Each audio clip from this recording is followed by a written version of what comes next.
බණ්ඩක්කා මෙහෙම හදලා කාලා තියෙනවද? කාලා නෑ. කාලා බලන්න ආස හිතේ. හදන විදිය දන්නේ එන්නකෝ කියලා දෙන්න. මේ විදියට බණ්ඩක්ක හදන්න අපිට ඕනේ කුකුල් මස්. සාමාන්‍ය ඔයාලට ඔය පේන සයිස් එකට කුකුල් මස් කැලි කපා ගන්න. කටු තියෙනව ගන්න. එතකොට තමයි රස. එතකොට අපිට ඕනේ කැමති නම් විතරක් මේ අල జాතිය. මේක ටිකක් කිරි අල වගේ රහක් තමයි මට එන්නේ. ඔයාලා මේ අල జాතිය ගන්නව නම් සුද්ධ කරලා සෝදන්න එපා. එතකොට සෙවල වෙනවා. සුද්ධ කරලා රෙදි කැල්ලකින් පීඩන. ඊට පස්සේ අපිට ඕනේ කොටුවට කපාගත්ත ලූණු, ටොමැටෝ පේස්ට් ඕනේ, තක්කාලි ඕනේ, බණ්ඩක්ක ඕනේ, ලුණු ගම්බිරිස් ඕනේ. කැමති නම් ඔයාලට මාජි දාගන්න පුළුවන්. මුලින්ම අපි භාජනයක් ලිපේ තියලා ඒකට කැමති තෙල් වර්ගයක් දාගන්න. මං දැම්මේ ඔලිව් තෙල්. ඔලිව් තෙල් ටික චුට්ටක් විතර රත් වුණාට පස්සේ අපි අර කොටුවට කපාගත්ත ලූණු ටික දානවා. මේවට ප්‍රමාණ නැහැ. ඔයාලට ඇති කියලා හිතන ගානට දාගන්න. එතකොට මම මේකට දැම්මා ලුණු ලොකු ලුණු ගෙඩි එකමාරක් විතර. ලුණු ටික දාලා ඉවරලා ලුණු ටික තප්පර 4-5ක් මැලවුණාට පස්සේ අපි මේකට දාගන්නවා අපි කපාගත්ත කුකුල් මස් ටික.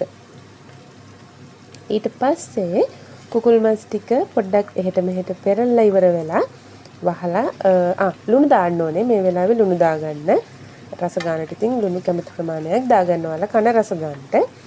මේක දැන් තෙලෙන් චුට්ටක් එහෙට මෙහෙට පෙරලා කුකුල් මස් ටික තෙලෙන් තම්බ ගන්න. අපි බණ්ඩක්ක කිරට උයලා තෙල් දාලා කෑවට රටවල ගොඩක් කට්ටිය බණ්ඩක්ක කන්නේ මෙන්න මේ විදියට. ඔන්න දැන් කුකුල් මස් ටික බාගෙට මැලවිලා ඉවරයි.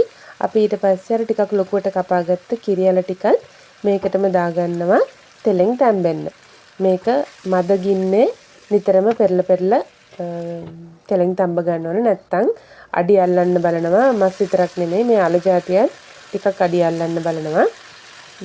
ඔයාලට කැමති නම් මේකට කිරියල නැතුව මේ අරතාපල අල උනත් පාවිච්චි කරන්න පුළුවන්. නමුත් මේ කිරියල එක මේ ටිකක් අමුතු රසක් තියෙනවා. පිටි ගතියත් වැඩි අමුතු රසක් තියෙනවා. ඉතින් මේ විදියට පියන වහලා ඉවර වෙලා තෙලෙන් පෙරලා මේ අල ටිකයි මස් ටිකයි තම්බ ගන්න ඕනේ. ඔයාලත් කලින් මේ කෑම එක මේ විදියට හදලා කාලා තියෙනවා නම් කමෙන්ට් එකක් දාන්න බලන්න. ඔයාලා කැමතිද කොහොමද කියලා. ඉතින් ඔන්න ඔය විදියට හොඳට මේ මසුයි අලයි දෙකම පෙරලා තමයි තෙලෙන් බැද ගන්න. ඊට පස්සේ අපි කොටුවට කපාගත්ත තක්කාලි ටික මේකට දාගන්නවා. ඊට පස්සේ කලවම් කරලා තක්කාලි පේස්ට් එකක් දාගන්නවා. තක්කාලි පේස්ට් එක දාන්න කලින් මේක චුට්ටක් වහලා මේ තක්කාලි ටික තැම්බෙන්න තියන්න. අර තෙලෙන් තක්කාලි තැම්බුනාම මේ හරියට මාජි දැම්මා වගේ අමුතු රසක් තියෙනවා. දැන් ඔන්න අල එකක් තැම්බිලාද කියලා බලුවම අලත් තැම්බිලා තියෙන. අල තැම්බුනට පස්සේ ටොමැටෝ පේස්ට් එක ටිකක් දානවා. එතකොට ලස්සන පාටක් එනවා. ඊට පස්සේ බණ්ඩක්ක ටික දාගන්නවා. මෙහි තියෙන්නේ මේ චූටි බණ්ඩක්කා. අපි ඔය ලංකාවේ ඉන්න කෙනෙක් නම් බණ්ඩක්ක දෙකට කපලා වගේ දාන්න.